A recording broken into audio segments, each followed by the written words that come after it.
श्रावण मास की पावनता में समर्पित नाग पंचमी आस्था, परंपरा और सुख और समृद्धि का एक पर्व है। नमस्कार, आगाज टाइम्स देख रहे हैं आप। मैं हूं आपके साथ पलक शर्मा।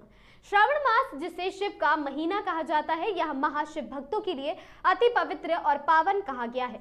श्रावण मास के शुभ अवसर पर मनाए जाने वाले नाग पंचमी का पर्व हिंदू धर्म में आस्था और परंपरा का एक महत्वपूर्ण पर्व। यह पर्व विशेष रूप से नाग देवताओं की पूजा अर्चना के लिए समर्पित होता है। मान्यता है कि इस दिन नागों की पूजा करने से सर्प दोष, भय और बुराइयों से मुक्ति मिलती है और परिवार में सुख समृद्धि भी हमेशा बनी रहती है। इस वर्ष नाग पंचमी मंगलवार 29 जुलाई 2025 को मनाई जा रही है। पंचमी तिथि 28 जुलाई की रात 11:24 से शुरू होकर 30 जुलाई की रात 12:46 तक रहेगी। पूजा का श्रेष्ठ मुहूर्त 5:41 से 8:23 तक बताया जा रहा है। इस समय नाग देवता की विधिवत पूजा करना विशेष फलदायी माना जाता है। नाग पंचमी मनाने के पीछे का कारण जुड़ता है सीधे महाभारत काल से। महाभारत काल में राजा जन्मेजय ने अपने पिता परीक्षित की मृत्यु का बदला लेने के लिए सर्प यज्ञ शुरू किया था, जिसमें सभी नागों का विनाश हो गया था। इस यज्ञ को आस्तिक मुनि ने रोका, जिनकी माता नाग कुल से थी। यज्ञ पंचमी तिथि पर रोका गया, इसलिए नागों की रक्षा के रूप में यह दिन नाग पंचमी के रूप में मनाया जाने लगा। मान्यता है कि नाग लोक में इस दिन विशेष पूजा और उत्साह होता है। इस दिन नाग देवताओं को दूध अर्पित करना, उनकी पूजा करना, विशेषकर गाय के दूध से स्नान कराना बहुत शुभ माना जाता है। ऐसा करने से नागराज प्रसन्न होते हैं और अभय दान देते हैं, अर्थात वे व्यक्ति और उसके कुल को सर्पदंश या अन्य नाग दोषों से मुक्त कर देते हैं। नाग पंचमी पर नागों की पूजा करके व्यक्ति काल सर्प दोष या पूर्व जन्म के पाप से भी मुक्ति पा सकता है। यह दिन विशेष रूप से श्रद्धा, भय निवारण और प्रकृति के प्रतीकों के सम्मान का प्रतीक माना जाता है। नाग पंचमी पूजा विधि अत्यंत सरल है।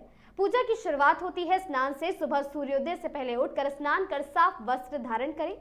साथ ही नाग देवता की आकृति बनाने के बाद चित्रित नागों पर दूध, कुमकुम, हल्दी, अक्षत, फूल आदि चढ़ाएं। साथ ही शिवलिंग का दूध, घी, दही, शहद और गंगा जल से अभिषेक कराएं और नाग स्तोत्र या नाग गायत्री मंत्र का जाप करें। इस पूजा की हिंदू धर्म में बहुत महत्व है। इस दिन नाग देव की पूजा प्रकृति के रक्षक और शक्ति का प्रतीक मानकर की जाती है। सर्पों को देवता का स्वरूप माना जाता है, विशेषकर शेषनाग, जिन पर जगत के पालनहार भगवान विष्णु शयन करते हैं, और वासुकी नाग, जो संसार के संहार करता भगवान शिव के गले में विराजते हैं। श्रावण मास में वर्षा अधिक होती है, जिससे सर्प अपने बिलों से बाहर आ जाते हैं और मानव बस्तियों में दिखने लगते हैं। ऐसे में उन्हें नुकसान न पहुंचाने और सुरक्षित रखने हेतु परंपरा बनी है कि इस दिन उन्हें दूध चढ़ाया जाए और उनकी पूजा की जाए। ज्योतिष शास्त्र में काल सर्प दोष या नाग दोष को अशुभ माना गया है। ऐसी मान्यता है कि नाग पंचमी के दिन सर्प पूजन से इन दोषों की शांति होती है और जीवन में सुख समृद्धि आती है।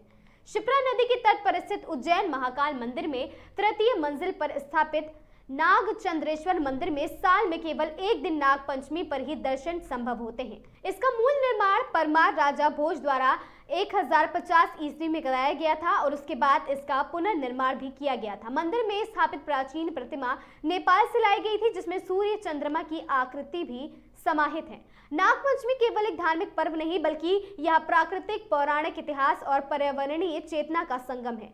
यह दिन हमें सिखाता है कि भय को भक्ति में बदलकर सभी जीवों के साथ सम्मानपूर्वक सह अस्तित्व कैसे संभव करें। आप सभी को नाग पंचमी के पर्व की हार्दिक शुभकामनाएं।